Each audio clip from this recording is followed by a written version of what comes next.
allá donde las personas interactúen con las marcas, es verdad que todavía no podemos medirlo todo digitalmente persona a persona. Necesitamos una visión un poquito más amplia que capte todo lo que una persona puede hacer en su día, sea digital o no.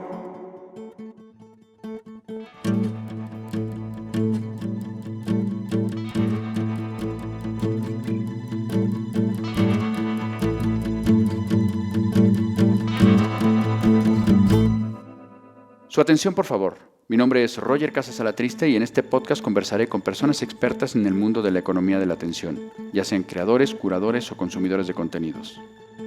Hoy en Su atención, por favor, hablaremos con Macarena Esteves, socia de Deloitte y responsable de Insight Analytics de dicha consultora en España, así como miembro del consejo asesor del Corporate Excellence Center for Reputation Leadership, que cuenta con patronos como BBVA, CaixaBank, Iberdrola y Santander, entre otros.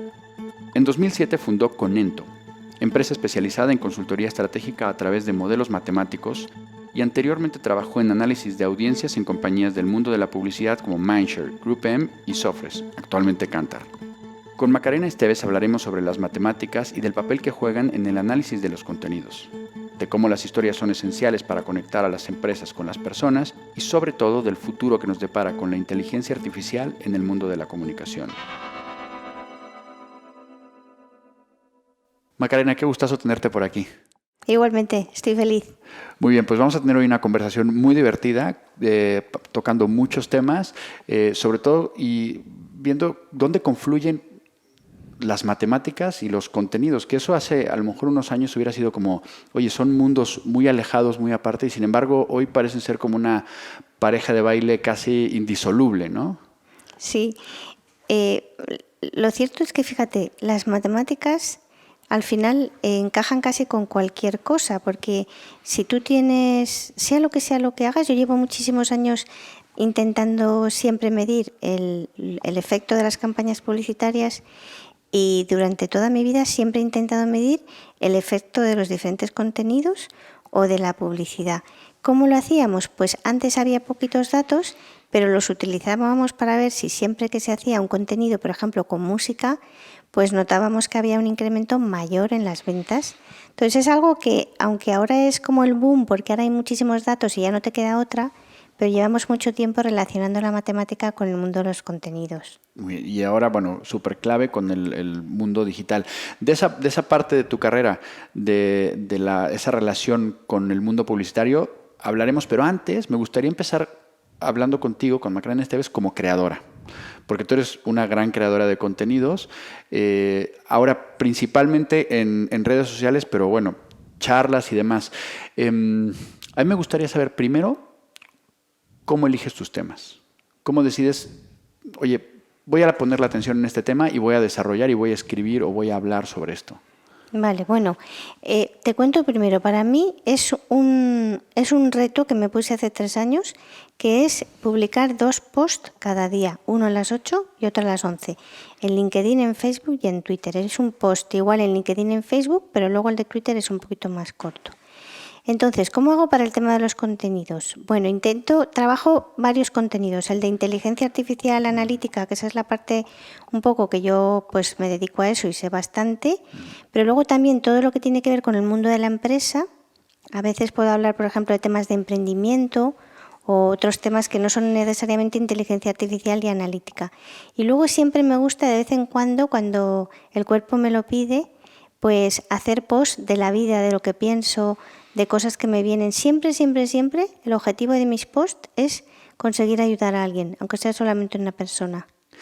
Y justamente te iba a preguntar de eso. Bueno, además de reconocimientos como eso de que eres top voice en LinkedIn, ¿cómo mides ese éxito de una publicación, ya sea en LinkedIn o en cualquiera de tus redes? Mira, yo no sigo mucho el tema de las métricas. Yo, con que vea que la gente participa, que me hace comentarios, muchísima gente me dice muchísimas gracias, me dan las gracias por el contenido.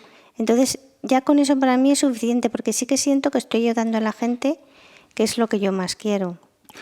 Y bueno, es curioso, ¿no? Entonces, en ese mundo de analíticas y de números, tu métrica tiene que ver más con una cuestión más emocional. Exactamente, emocional que numérica, ¿no? Sí, Es que yo soy mucho 50 por 50-50. O sea, soy una persona muy analítica, pero a su vez soy una persona muy emocional. Y al final sí que siento, o sea, por ejemplo, imagínate que yo tuviera muchísimos comentarios, pero que fueran negativos. Pues a lo mejor tendría una métrica muy buena, pero sería una métrica terrible, ¿no? Porque sería negativa. Entonces yo, el feeling de la gente, pues para mí eso es importante. También sé que son cada vez más comentarios y cada vez tengo más seguidores. O sea que sí que le echo el ojo izquierdo, sí que se lo he hecho a la analítica, pero lo más importante es el feedback de la gente. Oye, pues te tengo que preguntar, ¿cuál es ese post o esa publicación que digas, este es como la personificación del éxito de esto que estás tratando de hacer, de este propósito que te pusiste hace 3 años de escribir todo el tiempo? Creo que los posts más que mejor han funcionado, y no los repito mucho, pero son los posts en los que hablo de personas. Por ejemplo, hace poco hemos hecho socio en Deloitte a mi mano derecha de hace muchísimos años, y el poner esa felicitación, en llenarla de humanidad, en abrir la puerta a la gente y que sepa cómo nos llevábamos y cómo hemos llegado hasta aquí. Cuando tú a la gente le enseñas algo de dentro de ti y algo de parte de tu vida, pues eso sé que tiene éxito. Me encanta porque al principio como que da la impresión de que, claro, como estás en estos temas muy de inteligencia artificial, muy numéricos, muy así, que parece como si, no sé, si primara un poco esa que no sé si tenga que ser frialdad o es una interpretación que los que somos ajenos a eso decimos, los números son fríos. ¿Son así de fríos como los pensamos o no tanto? Más que fríos, los números son exactos. La exactitud es una cosa que da calor, porque al final, cuando tú tienes un argumento y ese argumento lo acompañas de un razonamiento matemático, es que no tiene salida. O sea, en matemáticas no se debate tanto como en la vida normal. Si tú tienes un argumento y lo sabes defender matemáticamente, eso es exacto y eso te da mucha seguridad.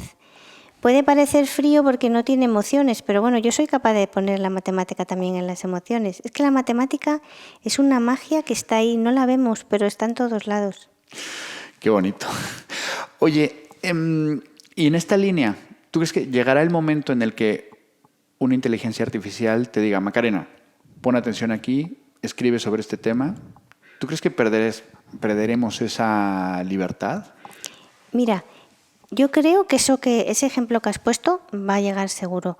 Yo muchas veces en conferencias que doy pongo el ejemplo de un CEO que se levanta por la mañana y saluda a su chatbot personal de la empresa y ese chatbot le avisa que ha habido un problema en una fábrica y que le recomienda que haga un comentario en las redes sociales. O sea, está claro que eso va a llegar, o sea, esa recomendación de la máquina, porque se anticipa la noticia mucho antes que lo que podemos llegar nosotros, pero yo siempre digo que el humano se tiene que recolocar en esta relación con las máquinas, pero no vamos a dejar de estar ahí. El humano tiene esa capacidad, por ejemplo, de generar la estrategia, de tener la visión, de innovar, de inventar.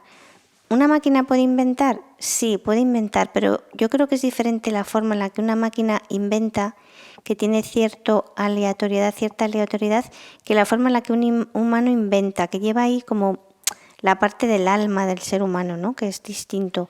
Yo creo que tenemos que aprender a llevarnos bien con las máquinas y que allá donde las máquinas nos faciliten, pues fenomenal, pero que eso no significa que nosotros vamos a desaparecer. El humano tiene un montón de cualidades que las máquinas no llegan. Y por ejemplo, te voy a poner un ejemplo que se entiende muy bien. Si tú a mí me enseñas una foto de un gato, yo puedo sacar un montón de cosas de esa foto, puedo percibir cosas en el gato que una máquina jamás va a poder hacer. Pero si tú me traes 1.000.000 de fotos de gatos, yo ahí no soy capaz de manejarlo y sin embargo una máquina sí. Entonces tenemos que saber dónde las máquinas nos ayudan y dónde las máquinas no tienen cabida. Tampoco nos podemos empeñar en poner máquinas en todas las cosas porque hay cosas en las que nosotros somos muchísimo mejores. Encontrar ese equilibrio, ¿no? Del equilibrio lo tengo puesto para después como un tema de los esenciales, pero antes me gustaría que fuéramos a ese momento que nos contabas al inicio de la entrevista, de ese momento en el que trabajaste en la medición de la eficacia de la publicidad. Primero entiendo en Sofres, que ahora es Kantar. y después alrededor de 2007 en Grupo M, ¿no? A mí ese año, el 2007 me encanta porque es el año donde surgieron o donde nos presentaron los smartphones, que para mí son unos totalmente aparatos rompedores, ¿no? en nuestra forma de relacionarnos con los contenidos, ¿no? Y me gustaría que nos contaras un poco qué recuerdas de cómo se afrontaba este tema de la atención, este tema de la efectividad de la publicidad desde la trinchera, ¿no? Desde las propias agencias o las empresas de medición de publicidad. Las agencias siempre han tenido mucho interés en saber qué funcionaba mejor o peor, ¿no?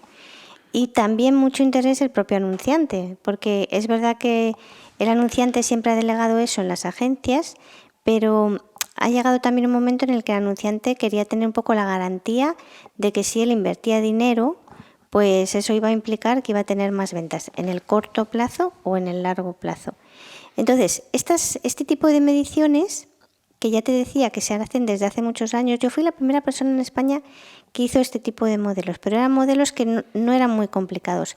Ahora se han complicado muchísimo, porque antes a lo mejor tú invertías en tele, en radio, en prensa, luego ya empezaste a meter algo en internet, pero es que ahora ya una campaña puedes invertir en todos los medios digitales, dentro de los medios digitales diferentes tipos de campañas.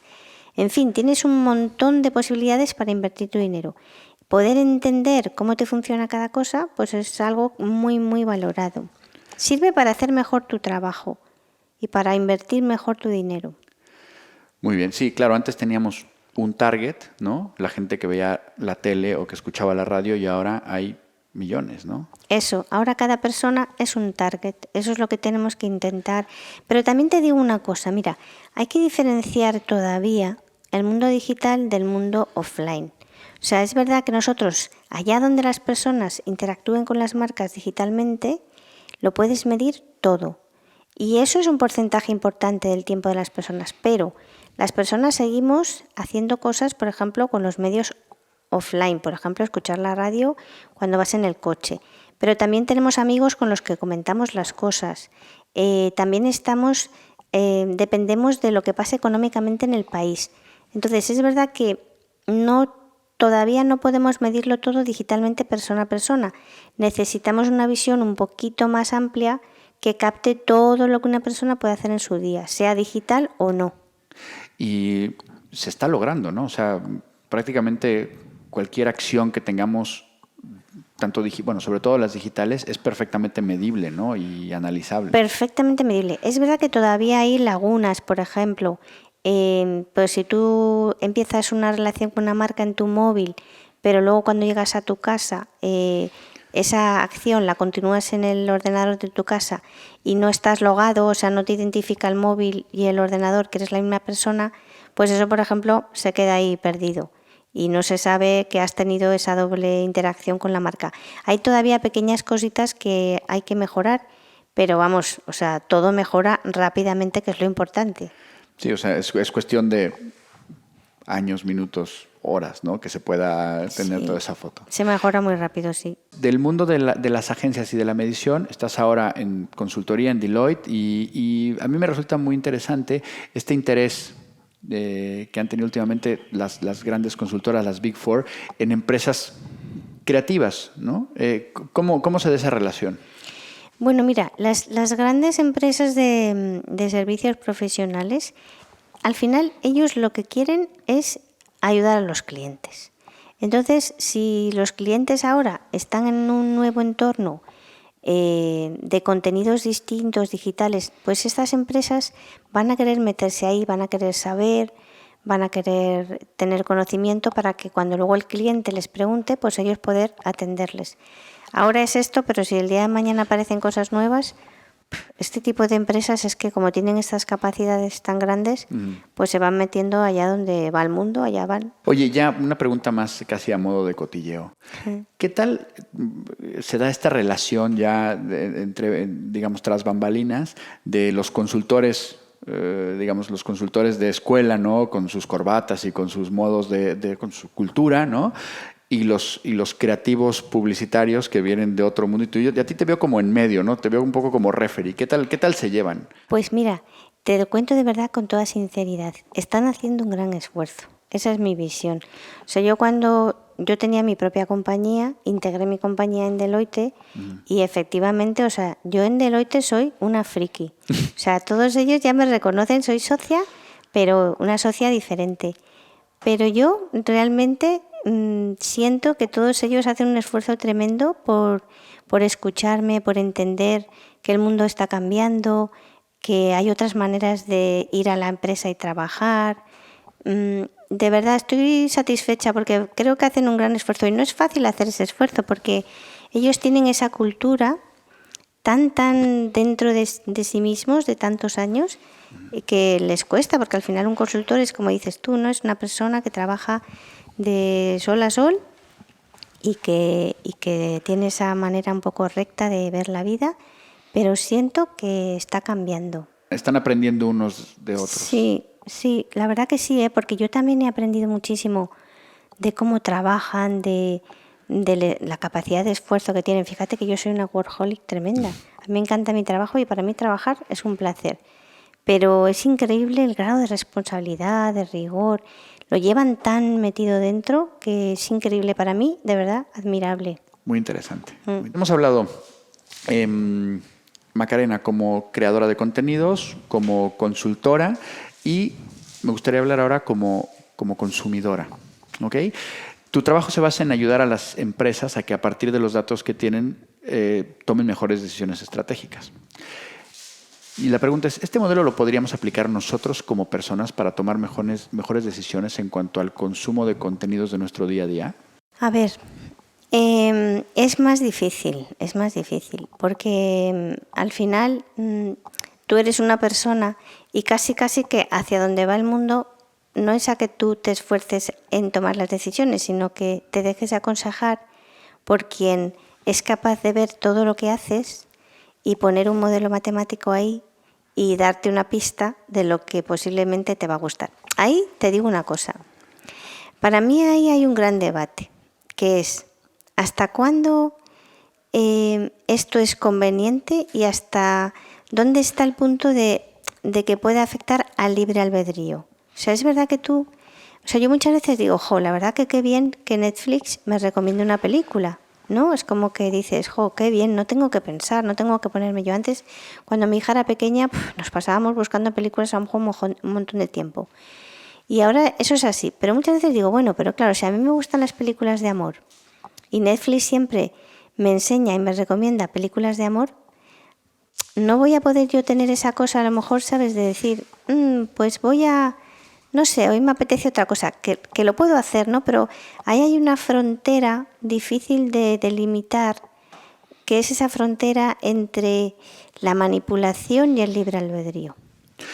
Esto nos contaba Elena Neira, que también estuvimos hablando con ella, que ella lo que tiene son diferentes cuentas de Netflix, dependiendo del mood, que entonces va educando diferentes algoritmos que le van recomendando distintas cosas, entonces siempre tiene cosas nuevas que ver. Y una cosa importante, un matiz, es que nosotros, esto lo digo yo mucho, yo tengo 55 años y vengo de vivir una vida, pero la gente joven ahora, pues ellos no han vivido la vida que yo he vivido. Entonces, muchas veces tú ya entras en una dinámica y no tienes la capacidad de discernir. Te voy a poner un ejemplo que se entiende fenomenal. Cuando yo voy en el coche con el GPS, yo muchas veces digo, este GPS no me está llevando bien, porque yo sé conducir sin GPS. Yo cuando era joven, pues conducía por Madrid y me aprendía las calles de Madrid. ¿Qué le pasa a un joven? Pues que un joven no tiene ese pasado que yo he tenido, con lo cual él ni se lo plantea, no tiene esa necesidad. Entonces, el problema de la recomendación de contenidos automática y tal, es que si tú no has tenido antes, no has aprendido, como esta chica, por ejemplo, no puedes, ¿sabes? Estás prisionero. No te das cuenta que hay otra alternativa, porque tú ya has nacido en un mundo donde el GPS es lo que existe y no sabes que tú también podrías aprenderte cómo llevar tu coche. Total. Mira, justo te iba a preguntar precisamente de esa diferencia generacional y me encanta esa diferenciación que haces entre los thinkers y los artificials, ¿no? Y nosotros a veces, no sé si nos entra como el rollo de los abuelos cebolleta, ¿no? O sea, de que es que yo escribí cartas a mano y las envié en un sobre con un sello postal y tú solamente has enviado WhatsApps, ¿no? Que a veces no sé si nos sintamos como moralmente superiores, ¿no? Por decir, oye, yo viví en el mundo de las cartas y de la mecanografía y de llamar a un teléfono fijo. Y tú no. No sé cómo podemos tener esa convivencia o cómo entender que son mundos diferentes simplemente, ¿no? Bueno, es que eso lo digo yo tanto, es que tenemos que ser humildes y reconocer que no es que una cosa sea mejor y una peor, es que es diferente. Y los jóvenes, ellos han vivido la vida de otra manera distinta, entonces tú tienes que tener la humildad para saber que es su vida y la van a vivir como la quieran vivir. Por ejemplo, mira, un gran debate. Hay dos grandes vertientes de futuro, de pensadores sobre el futuro, los que dicen que en el futuro las máquinas siempre van a convivir con los seres humanos, pero luego hay otra rama que dicen que no, que llegará un momento en que el humano prácticamente pensará mucho menos, ¿no? Entonces, ¿por qué? Pues porque el humano siempre ha pensado para superar problemas, para inventar cosas. Si nosotros ahora la resolución de problemas se lo delegamos a las máquinas, el ser humano va a pensar mucho menos. Y yo digo lo siguiente, la gente se echa las manos a la cabeza, pero ¿cómo va a ser eso posible? No, jamás, nunca vamos a dejar de pensar. Bueno, el ser humano no es necesariamente pensante. ¿Sabes? O sea, eso es lo que uno tiene que saber, que aunque tú tu vida la hayas vivido de una manera, en el futuro a lo mejor la vida se vive de otra manera, que a nosotros ahora no nos entra en la cabeza, pero que en el futuro será la manera de vivir. Y que pensaremos a lo mejor en otras cosas que sean más importantes de acuerdo a las cosas que tenemos resueltas, ¿no? Sí, no tendremos que esforzarnos en inventar tanto a lo mejor o en pensar tanto porque las máquinas nos van a echar una mano en eso. Sí, ahora ya no nos tenemos que preocupar si un depredador va a venir por la noche y nos va a comer, ¿no? Sí, por ejemplo, ¿no? Eso era una preocupación seguramente Sí. hace algunos años, ¿no? Total. Y ahora nos preocupamos si el algoritmo decide o no la película que vamos a ver por la noche. Que son diferentes preocupaciones, Sí, ¿no? ya te digo que está ahí eso, ¿no? Que no es fácil la frontera entre una cosa y la otra, pero bueno, es así. Pero lo que sí estamos seguros es que el mundo no va a dejar de acelerarse. No, parece que no. Bueno, escucha, yo digo una cosa siempre. No va a dejar de acelerarse salvo que le pongamos un freno. ¿Y podemos? Sí, regulatorio, ético. Facebook puede decir de repente hasta aquí. O imagínate que mañana decide Google hacer un cambio drástico en lo que sea. O sea, al final los que tienen el poder en un momento determinado pueden decir, mira ahora lo que va a pasar con las cookies.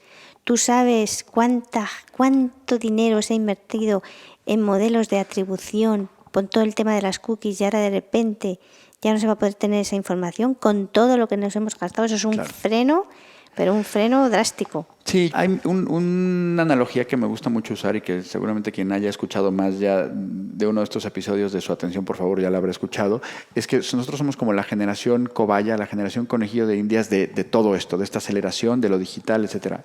Y me gustaría imaginarme cómo eran los primeros conductores de coches, ¿no? De esos primeros coches que no eran tan perfectos como los coches que tenemos ahora. No había carnets de conducir, no había cinturones de seguridad, los frenos seguramente funcionaban peor y no tenían techo esos coches, ¿no? Y que seguramente habría habido gente ahí que se habrá pegado unos golpes tremendos y que habrán perdido la vida y que les habrá ido fatal.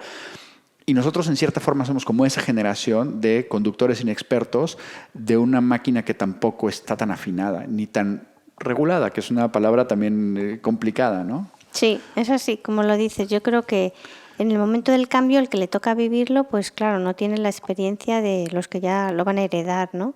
Y como ahora es todo tan rápido que cambia. Total. A mí me gusta mucho una frase tuya, que la tengo aquí apuntada, el final de una charla tuya, que dice, no tenemos otra opción más que saltar al infinito. Pero la clave es mantener el equilibrio. Y yo te pregunto, como personas, ¿cómo gestionamos eso? ¿Cómo gestionamos el equilibrio? ¿Cómo gestionamos el vértigo? Pues mira, es que no es fácil. Yo creo que hay que confiar, por ejemplo, hay que confiar en las empresas. Yo confío mucho en las empresas, en las personas que hay en las empresas, en que las empresas siempre intentan hacer lo mejor para los consumidores, me queda claro. O sea, yo cuando escucho cosas malas de las empresas, pues soy de esas personas que no me lo acabo de creer, ¿no? Que, por ejemplo, la Coca-Cola mate, pues chico, es una cosa que no me la creo, porque yo confío en las personas que hay detrás de las empresas. Y un poco eso, ¿no? Tener también, o sea, confiar en las empresas y intentar hacer... Es un poco esa mezcla entre esa locura que hay, ¿no? Y esa aceleración, y luego todo lo que es el mindfulness, todo lo que es vivir el momento, ¿sabes? Yo soy también una persona, a mí me gusta trabajar despacio, no me gusta sentir que estoy estresada cuando trabajo, ¿no? Entonces yo creo que esa mezcla entre saberte que estás vivo y que cada momento es tan rico, y luego pues confiar más en todo lo demás, ¿no? Es lo pequeño y lo grande. Ya que has hablado de eso, de bajar el ritmo, de la lentitud, ¿tienes alguna técnica que nos puedas compartir, alguna recomendación de cómo le haces tú para dentro de toda esta cantidad, esta maraña de información, de contenidos, bajar los watts y centrar la atención? Mira, yo por ejemplo soy una persona, yo soy muy hormiguita, entonces a mí el no llegar es lo que me estresa. Entonces yo prefiero hacer siempre un plan, o sea, por ejemplo, ahora me he propuesto que aparte de esos 2 posts que publico todos los días, que son posts cortitos, pues publico un post largo, un artículo a la semana. Bueno, pues entonces yo ya sé que para llegar al domingo a tener el post escrito, tengo que escribir un poquito cada día. Entonces yo soy mucho de planificarme los trabajos y que no me pille el toro. Y luego otra cosa que hago mucho es, por ejemplo, si estoy un poco nerviosa por algo, pues digo, voy a sentir que estoy tocando las teclas del ordenador, ¿sabes? Por ejemplo, tú sabes que cuando escribimos con el ordenador siempre nos estamos equivocando. A mí eso me pone que digo, a ver, voy a escribir despacio para que no me equivoque cuando escribo las palabras. Pero es más que nada no por no equivocarme, sino por saber, ¿sabes? Sentir que ese momento en el que estoy tocando la tecla es un momento de mi vida. Yo eso lo hago mucho. De hecho, ya te digo, lo he hecho toda mi vida, esa sensación de querer sentir cada cosa que hago, y eso me da mucha paz. Qué bueno. Para quienes escuchen este podcast dentro de unos 30 años, les tenemos que explicar que los ordenadores de hoy en día tienen teclados con teclas que tenemos que ir metiendo letra por letra, ¿no? De lo que estamos diciendo. Vamos entrando ya en la recta final de esta conversación, desafortunadamente, y quiero hacerte unas 4 o 5 preguntas más. Primero, ¿en dónde está tu atención en estos momentos? En ti. Muchísimas gracias. Claramente. Muchas gracias, qué honor. Sí, sí. Yo soy muy de recomendaciones y de conexiones. ¿Nos podrías recomendar algo, algún contenido, algo que la gente que nos esté escuchando diga, oye, terminando este podcast, vayan a leer esto, vean esta película, lean este libro? Bueno, depende mucho de las personas que estén escuchando. Bueno, hay un libro que todo el mundo recomienda, pero es que El hombre en busca de sentido, es que ese libro a mí, yo me lo leí, fíjate, me lo recomendó un compañero de colegio cuando yo tenía 18 años y él tenía cáncer de cerebro y me lo recomendó. Luego él falleció. Es un libro que me lo leí muy joven, luego me lo he vuelto a leer varias veces y es un libro que me encanta. El hombre en busca de sentido, porque en ese libro aprendes que tú puedes estar en cualquier lugar al que lleves tu mente. Y eso es tan poderoso, la mente es tan poderosa. Ayer estuve con una amiga que estaba muy mal en su trabajo y le decía, tienes que ser capaz de decirle a tu mente que estás bien, porque en el fondo nosotros no estamos ni bien ni mal, estamos, ¿sabes? Entonces, si tú a tu mente, o sea, no podemos dejar que la mente nos lleve, nosotros tenemos que llevar a nuestra mente. Entonces, ese libro es un libro que te ayuda mucho. Y luego, si hay personas que me están escuchando que les gusta lo de inteligencia artificial y analítica y estas cosas, me encanta el canal de YouTube deeplearning.ai, que es de Andrew Ng, que se apellida así, Ng, y este hombre me fascina, es un fundador de Coursera, un hombre súper humilde y un hombre extraordinario. Pues nos lo apuntamos y lo enlazamos ahí en la descripción del podcast. Y ya casi para terminar, ¿a quién te gustaría escuchar en su atención, por favor? ¿A quién me recomendarías entrevistar en este podcast? Pues mira, te voy a recomendar otra mujer. Es una amiga mía que se llama Alicia Verdasco. Trabaja en Barrabés y ella es la encargada de una cosa que no sé si habéis oído hablar, que se llama Mañana, que es un evento que organiza Barrabés sobre los temas de futuro, y ella sabe mucho de esas cosas. Entonces, y es además una persona encantadora. Buenísimo, pues ahí los de Barrabés los conocemos muy bien, así que ya encontraremos el dato. Vale. Muy bien, y ya, bueno, para terminar, para seguir esta conversación contigo, la gente que nos esté escuchando, ¿dónde te podemos seguir? ¿Dónde podemos ver tus publicaciones? Pues mira, en LinkedIn y en Twitter y bueno, en Facebook también, pero sobre todo en LinkedIn y Twitter, y donde más contenido pongo más extenso es en LinkedIn. Y habías hecho últimamente como un agregador de todos tus posts, ¿no? Tenías como una URL. Post con plural, posts de Maca. Postdemaca.com. Y luego, pues nada, o sea, vamos, por email, siempre es una persona súper accesible. Doy fe. Oye, muchísimas. Bueno, y próximamente, aunque todavía no se puede decir mucho, vas a publicar tu primer libro. Sí, y también voy a sacar otra cosa que ya os contaré, que es un blog nuevo que voy a hacer, una página web que es el Círculo de Ingenio Analítico, que tiene que ver con todo esto que quiero crear de ayudar al adulto. ¿Sabes? Yo quiero trabajar al adulto para que indirectamente ayudemos al niño. Qué bueno, maravilloso. Oye, pues muchísimas gracias por tu tiempo, muchísimas gracias por tu atención. Ha sido un placer estar aquí conversando contigo y nada, esperemos que se repita próximamente. Ojalá, un placer, mucho gusto. Muchas gracias y muchas gracias a todas las personas que nos están escuchando por su atención y nos vemos próximamente en el siguiente episodio de Su Atención, por favor, el podcast.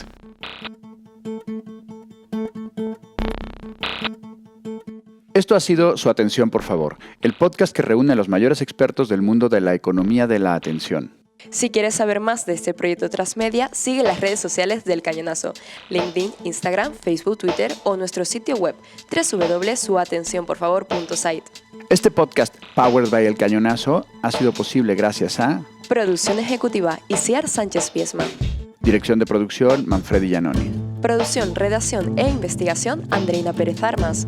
Asistente de producción, Carlos Martínez Rico. Diseño gráfico, Carlos Lumbreras. Edición de sonido, Jesús Cuesta. Tema musical, Raimores y Roger Casasalatriste. Diseño de audio y postproducción, Landho Audiovisual Solutions. Una idea original y dirección de Roger Casasalatriste. Y como siempre, gracias por su atención.